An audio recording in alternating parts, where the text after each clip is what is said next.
बिस्मिल्लाहिर्रहमानिर्रहीम। अस्सलाम वालेकुम। आज हम बनाएंगे फ्राई चिकन की रेसिपी।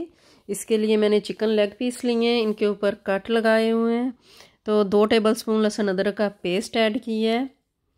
योगर्ट मैंने 3 टेबलस्पून ऐड किया है। ज़ीरे का पाउडर 1 टेबलस्पून, धनिया का पाउडर 1 टेबलस्पून, रेड मिर्च का पाउडर 1 टीस्पून, नमक 1 टेबलस्पून, पपरिका पाउडर 1 टेबलस्पून, एक अंडा, lemon juice 2 tablespoon, tomato ketchup 3 tablespoon, oil 2 tablespoon, cornflour मैंने इसमें 3 टेबलस्पून ऐड किया है और मैदा मैंने किया है 4 टेबलस्पून ऐड।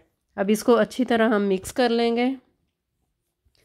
कवर करके इसको आधे घंटे के लिए हम छोड़ देंगे। तो आधा घंटा हो गया है, देखें अच्छी तरह इनको लग गया है सारा मसाले। तो अब इसको हम फ्राई करेंगे। ऑयल मैंने गरम कर लिया है। ऑयल में एक दफ़ा मैंने चिप्स फ्राई किए थे।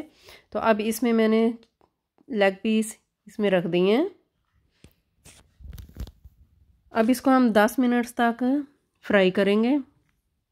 5 मिनट्स के बाद इसकी साइड हमने चेंज कर दी है। तो 5 से 7 मिनट्स और इसको फ्राई करेंगे। तो देखें फ्राई कितनी नाइस हो गई हैं, क्रंची हैं, बहुत मज़े की फ्राई हुए हैं। बहुत इजी रेसिपी है, बहुत जल्दी बनने वाली है, बहुत मज़े की बनी है। आपको मेरी रेसिपी पसंद आए तो लाइक शेयर सब्सक्राइब कर दिया करें।